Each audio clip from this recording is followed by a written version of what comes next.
예수님께서 제자들과 함께 마가의 다락방이라고 그러죠. 그 다락방에서 함께 만찬을 하시고 거기서 이제 여러 가지 당부하고 또 가르침을 제자들에게 주셨습니다. 그리고 나서 이제 우리가 일어나 가자 하고 그 다락방을 나오게 되었죠. 그러면서 제자들과 함께 겟세마네 방향으로 가는 길에 주님께서 그 도중에 제자들한테 이제 알려주시는 그 말씀이 바로 포도나무 비유였죠. 포도나무 비유였고 지금 이제 11절도 그 맥락을 이어가는 말씀이라고 보시면 되겠습니다. 15장 11절 한 목소리로 한번 읽어볼게요. 요한복음 15장 11절 시작. 내가 너희에게 이 말한 것은 내 기쁨이 너희 안에 머물러 있어 너의 기쁨이 충만하게 하려 함이니라. 예.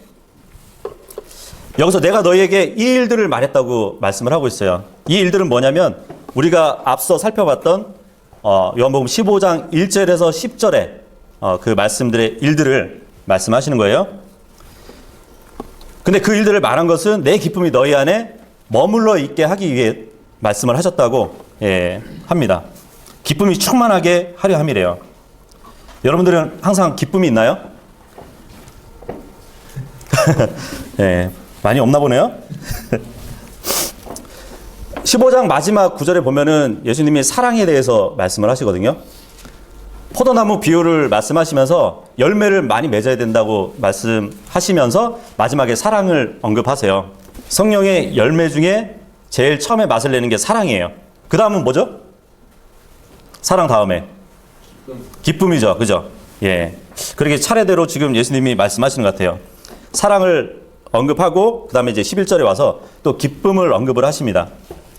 그 기쁨을 너희 안에서 충만하게 하신다고 말씀을 하고 있어요. 그러니까 우리 그리스도인들은 기쁨을 충만히 가진 사람들입니다.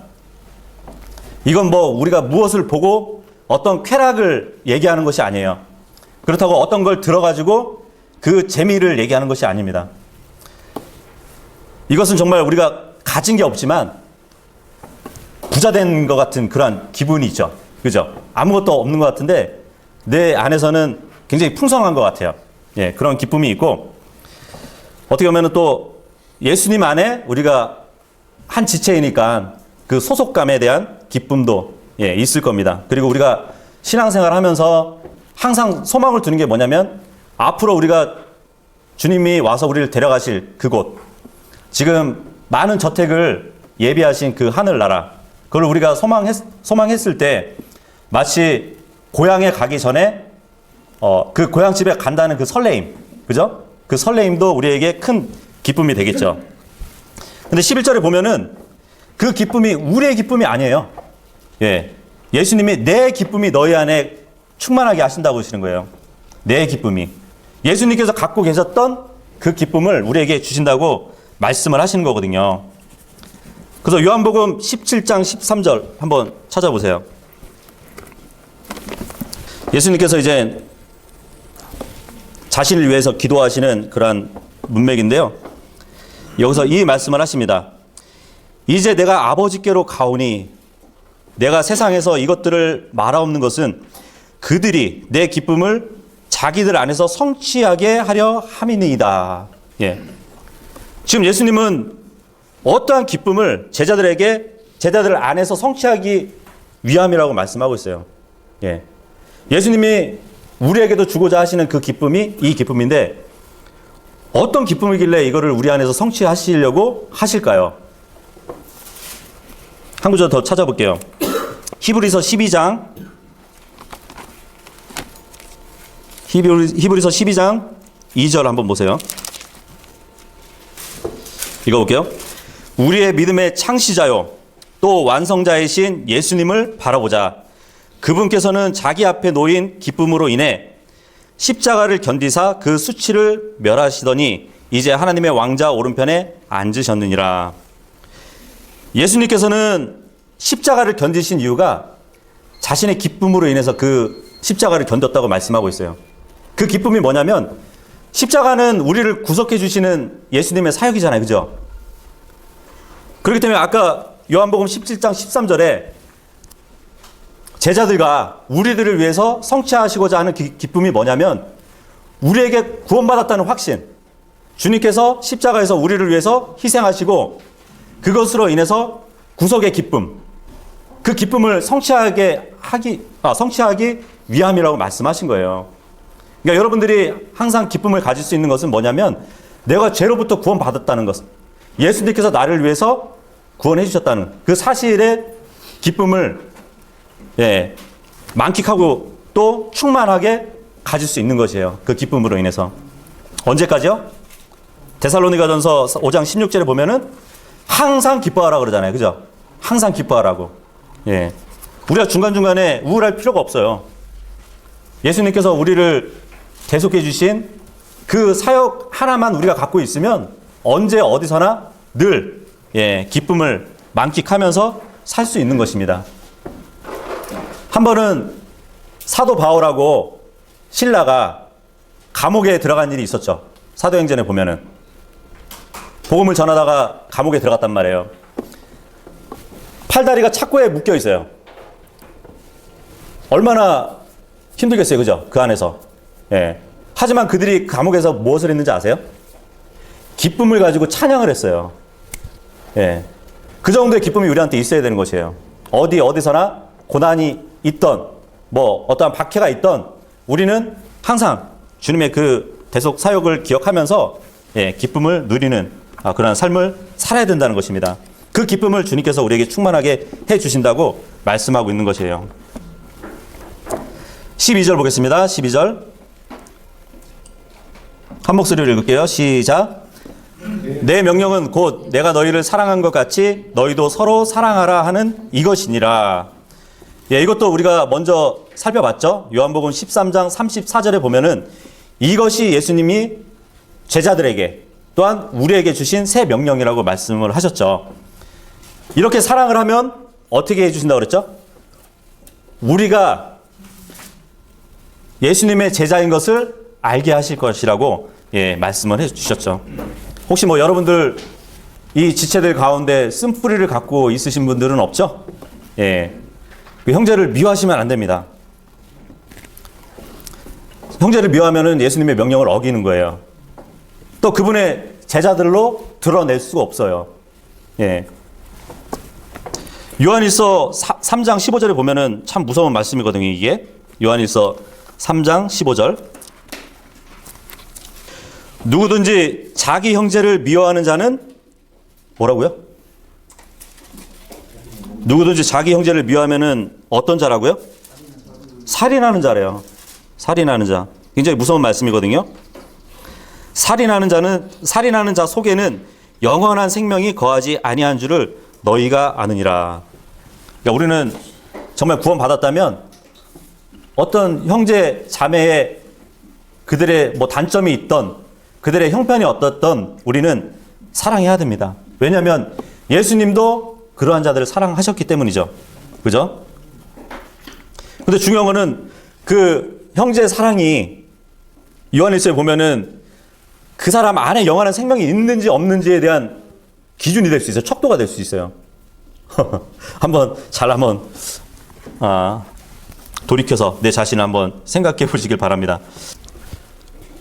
중요한 것은 이제 13절이죠. 13절 다 같이 한번 읽어보도록 하겠습니다. 한 목소리로 돌아와서 13절 시작. 아무에게도 자기 친구들을 위해 자기 생명을 내놓는 것 이것보다 더 큰 사랑은 없나니. 내가 정말 형제 자매를 사랑한다면 그냥 사랑한다는 말로 되는 것이 아니에요. 정말 그 형제 자매를 위해서 내 목숨을 내놓을 수 있는 그러한 사랑을 말씀하고 있는 것이거든요. 왜요? 예수님이 그렇게 하셨잖아요.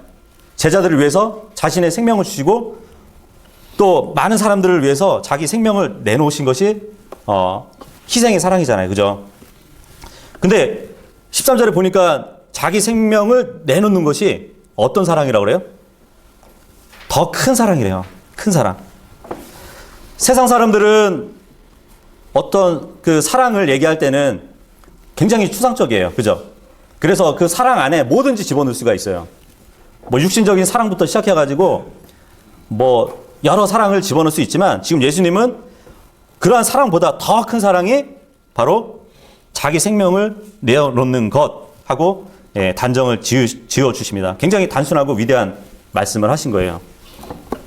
14절 읽겠습니다. 14절 시작. 무엇이든지 내가 너희에게 명령하는 것을 너희가 행하면 너희가 나의 친구니라. 예. 물론 이제 여기서 14절의 말씀을 가지고 친구를 위해서 자기 생명을 내어놓아야 너희가 나의 친구라. 그렇게 말씀하시는 것이 아닙니다. 예. 그만큼 서로 사랑하면 어떤 사랑? 자기 생명을 내어놓을 만큼의 사랑을 하면 나의 친구라고 지금 말씀을 하고 계신 거예요. 요한일서 아까 3장 보셨는데 3장 18절도 한번 보세요. 우리는 사랑이라는 말을 많이 하죠. 입으로. 그죠? 예, 상대에 대해서 사랑한다는 말을 하고 톡으로도 많이 사랑한다고 보내주기도 하고 그러지만 요한일서 3장 18절에 이렇게 말씀을 하세요. 나의 어린 자녀들아 우리가 말과 혀로만 사랑하지 말고 오직 행함과 진실함으로 하자. 예. 말로 사랑할 수 있는 건 누구나 사랑할 수 있어요. 어느 누구도 사랑할 수 있어요. 하지만 행함으로 옮겨지기에는 차별이 있을 수도 있어요. 그죠? 나를 사랑하는 사람한테는 해줄 수 있지만 나를 사랑하지 않는 사람한테는 못 해줄 수도 있잖아요. 그 예전에 그런 TV의 CF에 그런 말이 있었죠. 사랑은 움직이는 거야 그러잖아요. 그죠? 예. 어떻게 성경을 잘 갖다 쓴 것 같아요.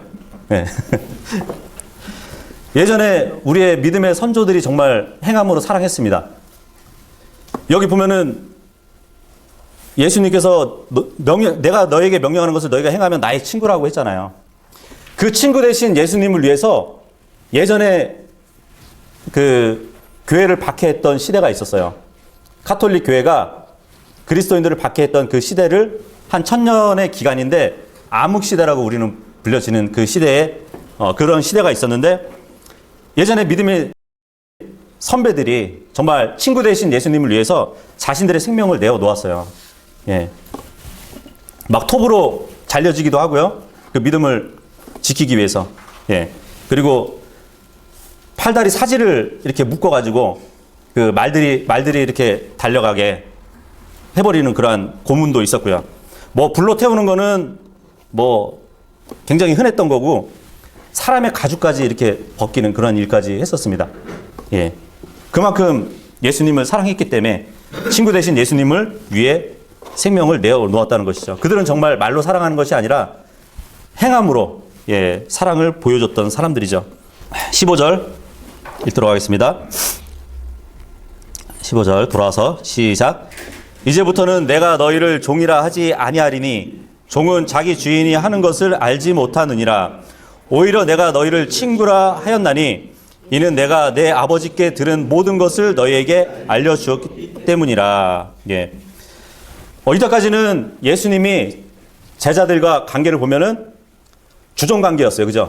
예수님이 주님이시고 제자들은 종이었는데 어떻게 보면 종은 주인을 섬기기 위해서 자신을 아예 바친 사람들을, 그러니까 자신을 내어준 사람들을 얘기하는 거거든요. 순종밖에 몰라요. 주인이 하라는 대로 100% 복종을 하는 것이 종입니다.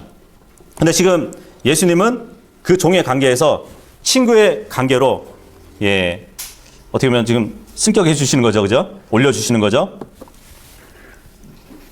친구 사이에는 어떤 차별이 없잖아요. 그죠? 서로 공정하잖아요. 그러한 사이를 만들어 주신다고 말씀을 하고 있습니다. 성경에 보면은 하나님께 친구라 불린 사람이 있죠. 아브라함. 그죠? 아브라함, 믿음의 조상인 아브라함을 두고 하나님이 자신의 친구라고 말씀해 주시기도 하셨습니다. 그리고 모세가 하나님과 함께 이렇게 대화할 때 보면 친구처럼 대화를 했대요. 친구처럼. 예.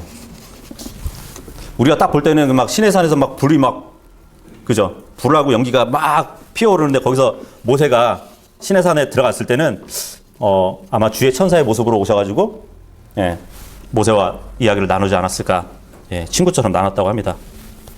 아니, 그 예수님을 팔아넘긴 가룟 유다도 나중에 보니까 예수님이 친구라고 하지 않냐. 예, 뭐 꼭 믿음이 좋아서 다 친구라고 하지 않고 예수님도 팔아넘긴 유다한테도 친구라고 하셨다고 그렇게 말하는 자들도 있어요. 근데 참 희한한 게 이제 영어로는 같은 프렌드인데 그 그리스어가 또 달라요. 예, 그리스어가 달라요. 그러니까 우리가 보는 지금 친구는 우정을 나누는 그러한 사이를 얘기한다면 예수님이 가룟 유다한테 친구요 할 때는 그냥 동반한 무리 그러한 의미를 갖고 있는 그리스어를 사용합니다. 예, 그래서 좀 차등을 두고 있죠. 예수님께서 제자들에게 이제 종이라 하지 않고 친구라고 하였는데 이는 내 아버지께 들은 모든 것을 너에게 알려줬다. 예, 말씀하시는 것은 친구 사이에는 비밀이 있을까요? 없을까요? 친구 사이에는 비밀이 없어야 돼요. 네. 그래서 예수님은 제자들한테 하나님께 받은 그 말을 다 알려주셨다고 말씀하고 있습니다. 16절 읽어보도록 하겠습니다. 16절 시작. 너희가 나를 택하지 아니하고 내가 너희를 택하여 세웠나니 이것은 너희가 가서 열매를 맺게 하고 또 너희 열매가 남아있게 하려 함이요 또 너희가 내 이름으로 아버지께 무엇을 구하든지 그분께서 그것을 너희에게 주게 하려 함이니라. 예. 여기 보니까 예수님이 제자들을 택하여서 세웠대요. 친구로 세웠잖아요. 그죠? 이거는 제자들이 뭐 잘나가지고 예수님과 친구 먹은 게 아니에요. 그죠? 하나님이신 예수님이 낮고 낮은 가운데로 오셔서 자신을 제자들에게 친구로, 예, 친구 관계를 형성하신 거거든요. 그래서 그 제자들을 세웠다고 말씀을 해 주시는 겁니다. 그분이 낮아지신 그 겸손으로 제자들과 친구 맺은 거예요. 이것은 이제 너희가 가서 열매를 맺고 또 열매가 남아있게 하려 함이라고 이렇게 말씀을 하신 걸 보면은 열매가 남아있게 한대요. 우리가 이제 15장에 너희가 많은 열매를 맺으라고 그 말씀하셨던 것처럼 그 열매가 맺으면 그대로 남아있게 해주신다고, 예, 말씀을 하시는데 이것은 우리의 보상을 위해서 남겨주시겠죠. 그죠? 예. 포도에서 열린 그 포도 열매가 그 나무에서 떨어지지 않게, 예, 보존해 주신다는 그런 말씀으로도 우리가 볼 수 있을 것입니다. 17절 읽겠습니다. 17절 시작. 내가 이것들을 너에게 명령하는 것은 너희가 서로 사랑하게 하려 함이니라. 예. 아까 11절에는 내가 너에게 이 일들을 말한 것은 이렇게 말씀을 했는데 지금 여기서는 내가 이것들을 너에게 명령한 것은 이렇게 또 말씀을 하시네요. 이것들 하면 이제 복수잖아요. 그죠? 예수님께서 이것들을 명령하셨대요. 어떤 것들일까요? 4절에 보면은 내 안에 거하라고 명령을 하십니다. 그리고 7절에 보면은 내 말들이 너희 안에 거하면 너희가 원하는 것을 구하라 하고 또 명령을 하셔요. 그리고 또 9절에 가면 내가 사랑한 것 같이 너희도 사랑하라 하고 명령을 합니다. 이 세 가지 명령을 지금 말씀을 하고 계시는 거예요. 17절에는 18절 읽겠습니다. 18절 시작. 세상이 너희를 미워하면 그것이 너희를 미워하기 전에 나를 미워한 줄을 너희가 아느니라. 예, 여기서 이제 예수님이 1차적으로는 제자들을 향해서 말씀하고 있지만 이 교회도 제자들의 기초 위에 세워졌잖아요. 그죠? 그렇기 때문에 우리에게도 적용되는 말씀이에요. 세상이 너희를 미워한대요. 정말 우리 신앙생활을 보면 세상이 우리를 정말 미워하나요? 네. 그러세요? 참 이 말씀을 보면은 굉장히 찔리는 게 모두 세상 안에서 우리가 일상을 살면서 또 일도 하면서 살잖아요. 그죠? 근데 오히려 칭찬을 받아요. 일한다고, 일 잘한다고 칭찬받고. 예. 그죠? 물론 이제 그런 거하고 별개겠죠. 그죠? 예. 그랬으면 좋겠습니다. 예. 그러니까 세상이 너희를 미워한다는 것은 어떠한 우리가 복음을 위해서 세상에 예, 그 복음을 들고 있을 때 사람들이 보는 시선에서 우리를 미워할 수 있다는 것이겠죠. 근데 우리를 미워하기 전에 누구를 미워하는 거라고요? 예수님을 미워하는 거래요. 세상이 우리를 미워하면은 우리를 미워하기 전에 이미 예수님을 미워하는 것이라고 말씀을 하고 있습니다. 사도행전 9장 한번 찾아봐요. 사도행전 9장 1절부터 보시면 이제 사도 바울이 회심하는 그 장면을 보여주는데, 예전에 사도 바울은 교회를 박해했던 사람이었잖아요. 그죠? 사도가 되기 전에. 그때 이런 말씀이 나옵니다. 1절부터 제가 한번 읽어볼게요. 사울이 주의 제자들을 치려고 여전히 위협과 살기를 내뿜으며 대제사장에 가서 다마스쿠스의 회당들에 가져갈 편지를 그에게 요청하니, 이것은 그가 이 길에 속한 사람을 만나면 남자와 여자를 막론하고 그들을 결박하여 예루살렘으로 잡아오려 함이더라. 굉장히 무서웠어요, 사도 바울이. 예수님을 믿기 전에는 굉장히 무서웠던 사람이에요. 사울이 길을 가다가 다마스쿠스에 가까이 이르렀을 때 갑자기 하늘로부터 빛이 나와 그를 둘러 비추더라. 그가 땅에 쓰러져 들음에 한 음성이 있어 그에게 이르되, 사울아 사울아 어찌하여 네가 나를 핍박하느냐 하시거늘. 이상하지 않으세요? 4절에 분명히 지금 사도 바울은 예수님의 제자들 그리고 그리스도인들을 박해하려고 지금 가고 있는 중이었잖아요. 근데 하늘에서 빛이 비추시면서 지금 예수님이 뭐라고 하세요? 어찌하여 네가 나를 핍박하냐. 나를. 지금 사도 바울이 예수님을 핍박하러 가는 게 아니잖아요. 예수님은 이미 하늘에 있잖아요. 그리스도인들을 핍박한다는 그 자체가 예수님 자신을 핍박한다는 얘기예요. 교회 지체의 머리 되신 분은 예수님이거든요. 우리를 향해서 박해할 때는 바로 머리 되신 예수님을 박해한다는 그러한 얘기입니다. 그러니까 믿음 생활하는 여러분들을 누가 미워하면 누구를 먼저 미워하는 거라고요? 예수님을 미워하는 거라고요. 그러니까 우리가 담대함을 가져야 될 것입니다. 19절 읽겠습니다. 19절 돌아와서 19절 읽겠습니다. 시작. 너희가 세상에 속하였으면 세상이 자기 것을 사랑하였으리라. 그러나 너희가 세상에 속하지 아니하고 도리어 내가 세상에서 너희를 택하였으므로 세상이 너희를 미워하느니라. 이 19절을 보면은 모든 종교를 한번 생각해 봐요. 모든 종교는 인간이 신을 찾는 일이죠. 그죠? 근데 19절 말씀은 우리가 신을 택한 게 아니라 그분께서 우리를 택하신 분이라는 것을 밝혀주고 있습니다. 주님께서 우리를 찾아오셨어요. 주님께서 세상을 택한 것이에요. 세상의 죄인들을. 그래서 교회라는 그 단어의 뜻이 뭐냐면 불러냄을 받은 모임이라는 뜻이 있습니다. 그러니까 우리는 세상에서 불러냄을 받았잖아요. 그죠? 누구로부터? 예수님께서 우리를 택하시고 세상에서 불러내신 것이에요. 이렇게 예수님께서 우리를 택하셨는데 세상이 너희를 미워하느니라 이렇게 말씀하신 것은, 만약에 세상이 너희를 미워하면 이러한 의미가 아니라 필연적이라는 것이에요. 우리가 세상에서 불러냄을 받았다면 세상으로부터 미움을 받는 것은 필연적이라는 것을 말씀하고 있는 것입니다. 20절 읽어보도록 하겠습니다. 20절 시작. 내가 너희에게 말한 한 말, 즉 종이 자기 주인보다 크지 못하리라 한 말을 기억하라. 그들이 나를 핍박하였으면 너희도 핍박할 것이요 내 말을 지켰으면 너희 말도 지키리라. 이것도 굉장히 우리가 깊이 새겨야 할 말씀일 것 같아요. 우리가 예수님에 대해서 말하지 않으면 세상은 우리를 미워할까요? 세상이 미워하는 것은 예수님이에요. 그렇기 때문에 우리가 예수님에 대해서 이야기를 하면 우리를 미워하는 것이고, 우리를 미워하기 이전에 예수님을 미워하기 때문에 우리를 미워하는 것이죠. 우리가 예수님의 말씀대로 살면 세상 사람들이 우리를 미워할까요?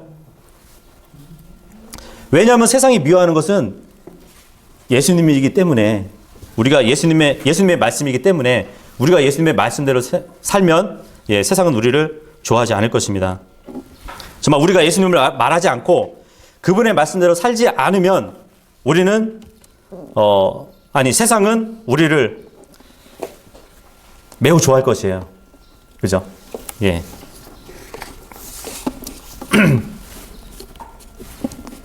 그분의 말씀대로 또한 그분을 따라서 살아가시는 여러분들이 되시길 바라고 21절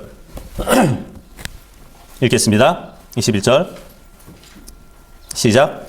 그러나 그들이 내 이름으로 인하여 이 모든 일을 너희에게 행하리니 이는 그들이 나를 보내신 분을 알지 못하기 때문이라. 예수님 자신이 이제 십자가를 앞두고 있어요. 곧 내일이면 십자가에 달리실 분이신데, 예수님이 십자가에 달리신 후에 이제 성령을 제자들이 받잖아요. 받게 되면 예수님에 대해서 복음을 전하게 될 것입니다. 그러게 되면 하나님을 알지 못하는 자들이 박해를 할 것이라는 그런 말씀을 하는 것이죠. 왜 세상 사람들이 박해를 하겠어요? 내 이름으로 인해서입니다. 여기 보시면, 그죠? 내 이름으로 인하여 이 모든 일을 너에게 행하리니 하셨기 때문에 예수님의 이름으로 인해서 제자들이 하나님을 알지 못하는 자들에게 박해를 받는다고 말씀을 하고 있는 것이에요. 그분의 이름으로 진리를 전파하기 때문에 박해를 받는다고 말씀을 하고 있는 것이죠. 22절 읽겠습니다. 시작. 내가 와서 그들에게 말하지 아니하였더라면 그들에게 죄가 없으려니와 지금은 그들의 죄를 가려줄 것이 그들에게 없느니라. 예수님이 박해자들에게 그 죄를 지적하고 그 말씀을 들은 자들은 죄가 없다, 이 말씀을 하고 있는 것일까요? 아니에요. 그들이 죄에 대해서 핑계댈 수 없을 거라고 지금 말씀하고 계시는 거거든요. 모든 사람이 죄인이지만 주님이 오심으로 인해서 그 사실이 명백하게 드러난다는 그 말씀을 하고 있는 것이에요. 이것도 무서운 말씀이죠. 그죠? 23절 읽겠습니다. 시작. 나를 미워하는 자는 내 아버지도 미워하느니라. 우리 교회를 미워하는 자들은 예수님을 미워하는 건데, 그 예수님을 미워하는 자도 하나님을 또 미워하는 자라고 말씀을 하고 있습니다. 아버지와 아들이 하나이시기 때문인 것이죠. 하나님께서 보내신 자를 사랑하지 않으면 하나님을 사랑했다 말할 수 있을까요? 없겠죠. 그죠? 하나님께서 보내신 자를 미워한다면 그 보내신 자를 미워하는 것이라는 그 말씀을 또한 하시는 거겠죠. 24절 읽겠습니다. 24절 시작. 내가 아무도 행하지 못한 일들을 그들 가운데서 행하지 아니하였더라면 그들에게 죄가 없었으려니와 지금은 그들이 나와 내 아버지를 다 보았고 또 미워했느니라. 예수님이 말씀하신 것을 듣고 그분을 믿지 않는 것에 대한 책임이 아니라, 예수님이 행하신 기적도 너희가 봤으면은 나를 믿었어야지. 사람이 할 수 없는 일을 내가 했잖아. 하나님밖에 할 수 없는 기적을 내가 행했지 않냐. 그래도 너희가 믿지 않아? 그러면 그거에 대한 책임을 묻겠다는 그런 말씀을 하시는 것입니다. 25절 읽겠습니다. 시작. 그러나 이것이 일어나는 것은 그들의 율법에 기록한 바 그들이 까닭없이 나를 미워하였나이다 한 말씀이 성취되게 하려 함이니라. 이 말씀은 이제 두 구절을 인용하시는 말씀이거든요. 시편 35편 19절. 이제 다윗이 예수님을 향한 그 예언 중에 하나인데, 시편 35편 19절에 보면 내 원수된 자들이 부당하게 나를 누르고 기뻐하지 못하게 하시며 까닭 없이 나를 미워하는 자들이 눈짓하지 못하게 하소서. 예. 예수님께서 까닭 없이 자신을 미워하는 그 말씀이 이 시편에 이렇게 나와 있고 69편 4절에도 보면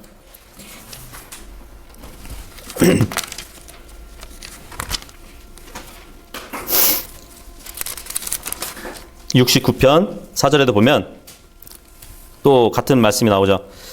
까닭 없이 나를 미워하는 자들이 내 머리털보다 더 많으며, 예, 예수님을 미워하는 자들이 이렇게 많대요.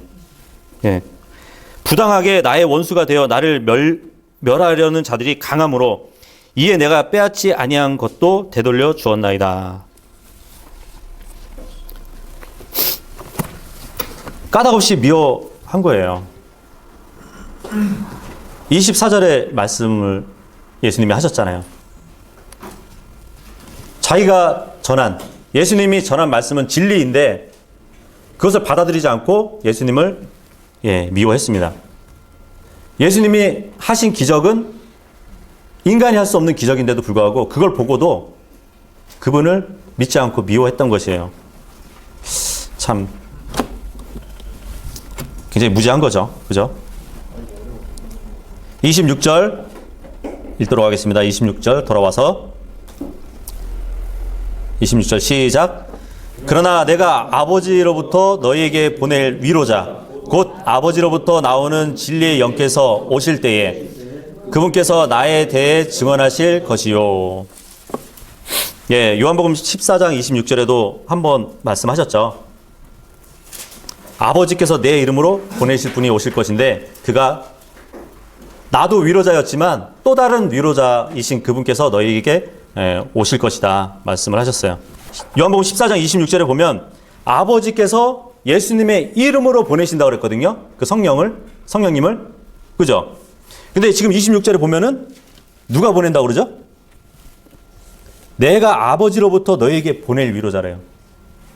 먼저 편에는 아버지가 내 이름으로 보내신다고 그랬는데 여기서는 지금 내가 아버지로부터 너희에게 보내신대요.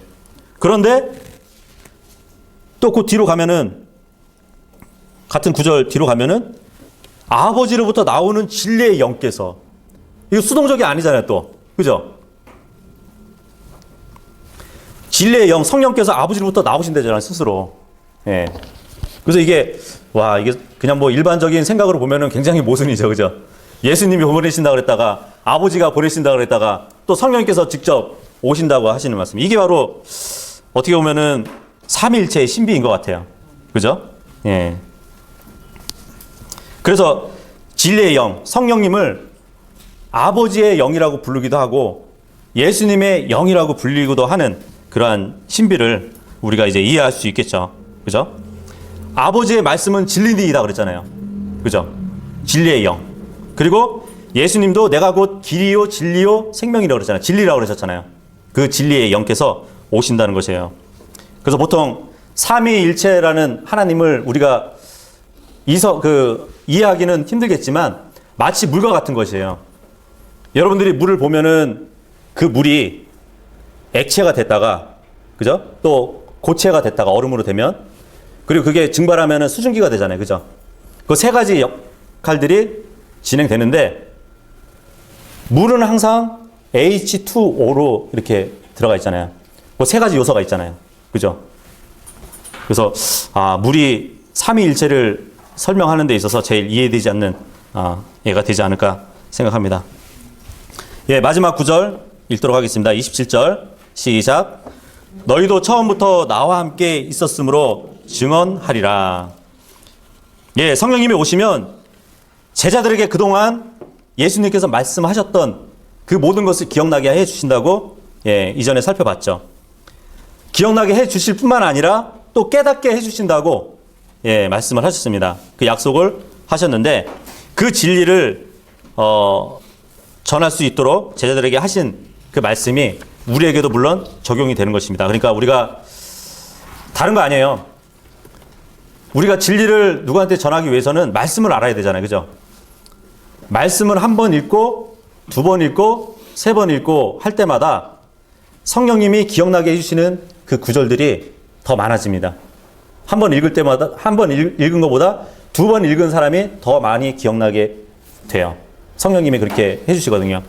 우리가 뭘 한 번 읽지도 않은 말씀을 기억나게 해주시는 않을 거 아니에요. 그죠? 예. 그리고 그 말씀을 또 깨닫게 해주신다고 합니다. 그래야 우리가 다른 사람에게 잘 전할 수 있겠죠. 예. 그래서 우리가 요한복음 15장을 이제 저번 주하고 오늘 이렇게 살펴봤는데, 주님은 최상품의 열매를 이스라엘 백성에게서 얻기를 바라셨어요. 하지만 이스라엘 백성이 열매를 맺지 못하고 오히려 이상한 열매를 맺었던 것을 우리가 저번에 살펴봤는데, 그래서 이스라엘이라는 그 포도나무를 자신에게 옮겨오십니다. 그래서 내가 참 포도나무요 하고 바뀌셨던 것이죠. 그 이스라엘 백성들의 치리자와 왕들이 잘 치리하지 못하고 악한 왕들이 많았기 때문에 이스라엘 백성이 하나님이 원하시는 열매를 맺지 못했어요. 그래서 그 농부되었던 치리자들과 왕에서 아버지께서 내가 농부니 말씀을 하셨거든요. 그 치리자들 왕들에서 아버지께로 또 옮겨온 것이죠. 우리는 참 포도나무이신 그 예수님의 가지라고 또 말씀을 하셨습니다. 그 가지가 열매를 맺어야 된대요. 근데 가지가 열매를 스스로 낼 수 있을까요? 낼 수 없죠. 그 나무 뿌리에서 올라오는 그러한 수액과 또 영양분을 우리가 받아야 맺을 수 있는 건데, 우리는 그 수액과 영양분을 받기만 하면 되는 것이에요. 그 일을 하나님이 하시는 거거든요. 그러니까 우리가 아무리 사랑, 기쁨, 온유, 부드러움, 절제, 믿음, 이런 것이 우리 스스로 내기는 힘든, 우리가 낼 수도 없는 열매거든요. 하나님께서 우리 안에서 일하시고 그것을 생성해 주실 때 우리는 바깥으로 드러낼 수 있는 것입니다.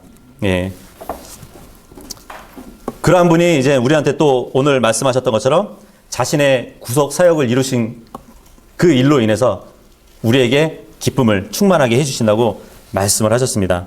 우리가 그 구원받은 그 기쁨을 가지고 어떠한 일에 있어서 성령님의 또 위로자이신 성령님의 위로를 받아가면서 정말 그분의 말씀을 기억하고 그분의 말씀을 깨달을 때 그 진리를 다른 사람들에게 또한 전하고 또한 지체들과 나눌 수 있는 여러분들이 되시길 바라겠습니다. 예.